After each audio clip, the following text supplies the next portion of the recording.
I remember there was a few incidents in Lake County when I was there. I was in Lake County before I started practice in Fort Bragg.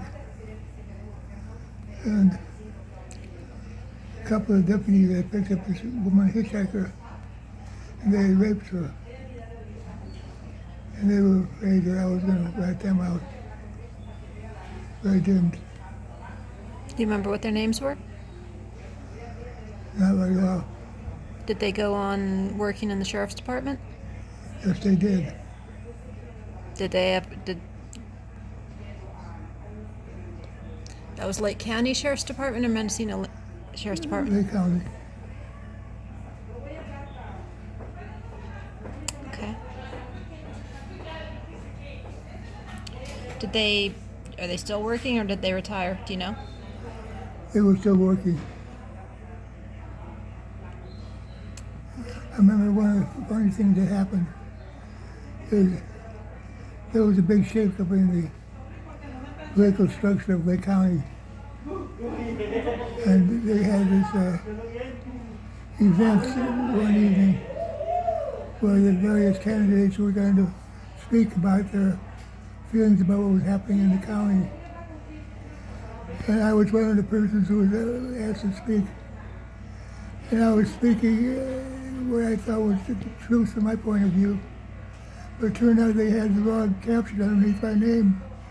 So the people who saw it I was actually speaking for the people who were making the mistakes. It was funny to see myself on TV with a different caption to my name. Yeah, I think you told me that one when I was little.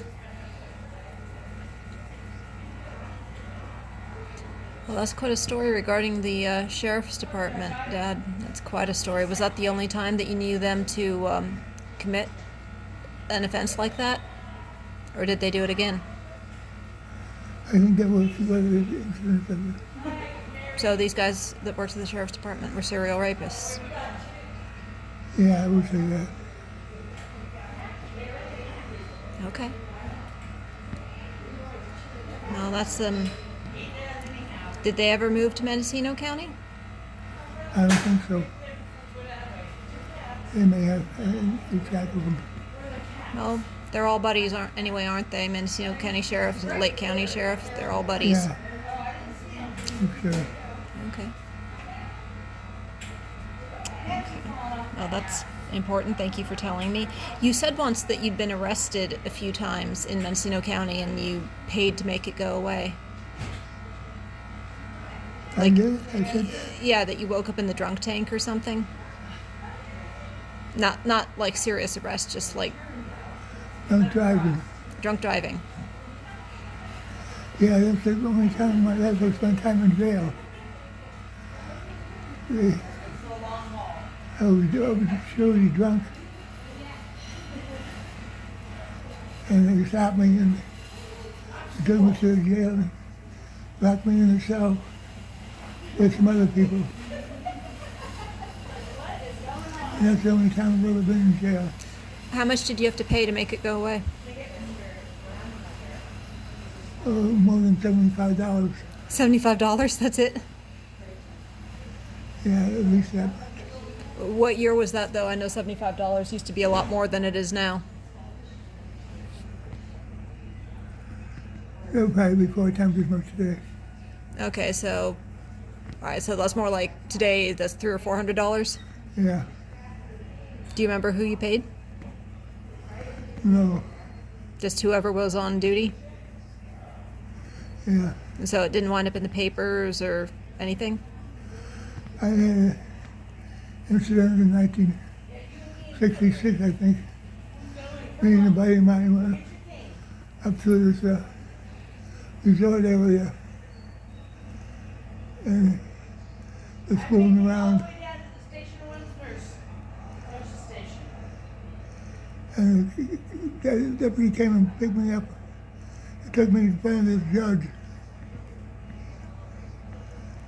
And I was very disrespectful, I guess. I call him a kangaroo court. What did he pick you up for? What were you doing? I was drunk. Oh.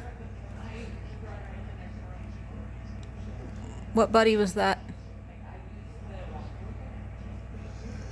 He's up in Washington State now. He got a PhD in chemical physics. What was his name? Ronald Goles, Oh, yeah. So, Goles. yeah, Marilyn's brother. We came across Marilyn's grave when my adopted father, J.S. was being buried. It's straight above him and Marilyn's body.